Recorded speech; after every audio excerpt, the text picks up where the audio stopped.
Today, we're diving deep into a topic that affects every single one of us: making tough decisions. We all face those moments, right? The crossroads where you have to choose a path and it feels like the weight of the world is on your shoulders. It could be about a career change, a relationship, a big move, or even just figuring out what truly makes you happy. In these moments, it's so easy to get overwhelmed by all the noise, the opinions of friends and family, what society expects, the pros and cons lists that stretch for miles. But what if I told you that you already have the most powerful navigation tool you'll ever need? It's your inner compass. Your inner compass is that deep-seated sense of knowing, that gut feeling, your intuition. It's the quiet voice inside that whispers what's truly right for you, even when the world is screaming something else. The problem is, in our busy, loud lives, we often forget how to listen to it. We get disconnected.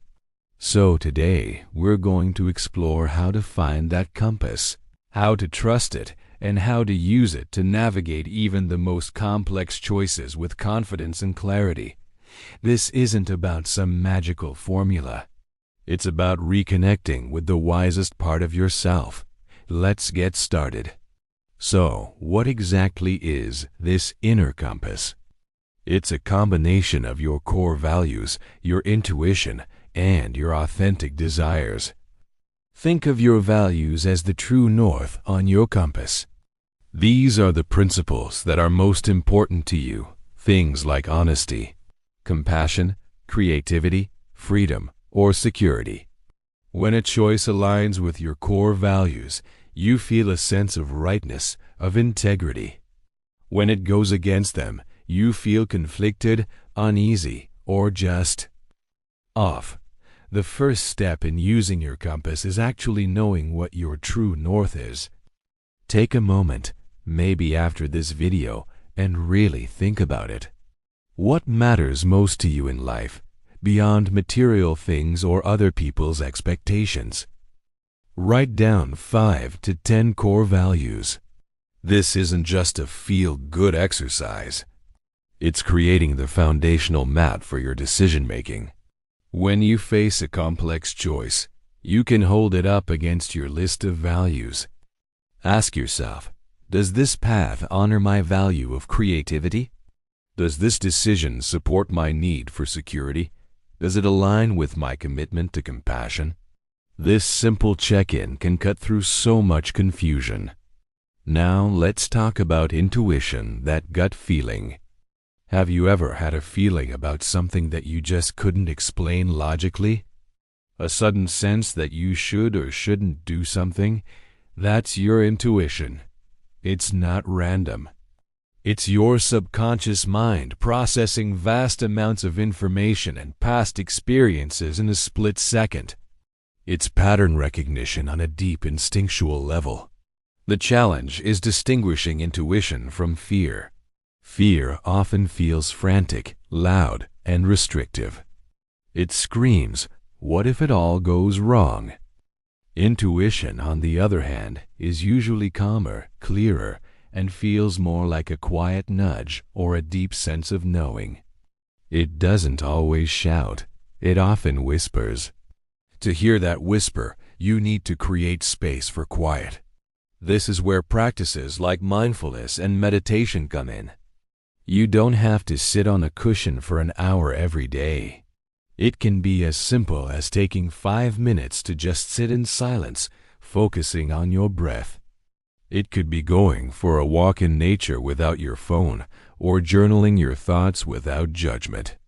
The goal is to turn down the volume of the outside world and the chatter in your own head so you can tune into that subtle, intuitive frequency. When you give your mind a chance to be still, the answers you've been searching for often have a way of bubbling up to the surface. Let's put this into practice with a common scenario. Imagine you're offered a new job. On paper, it's perfect. More money, a better title, a prestigious company. Your friends and family are thrilled for you. Logically, it's a no-brainer. But something feels off.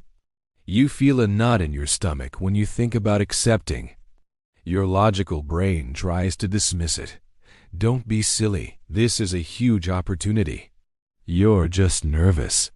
This is a classic battle between external validation and your inner compass. Here's how to navigate it. First, check in with your values. Maybe one of your core values is work-life balance or creative expression. You do some digging and find out this new job is known for its grueling 80-hour work weeks, leaving little room for life outside the office. Suddenly, that uneasy feeling makes sense. The job clashes with a fundamental part of who you are. Next, listen to your intuition. That knot in your stomach isn't just nerves. It's a physical signal from your body that something is misaligned. Your body often knows the truth before your conscious mind does. Pay attention to these physical cues. A feeling of expansion and lightness often signals a yes, while a feeling of contraction, heaviness, or dread often signals a no. This doesn't mean you should ignore logic entirely.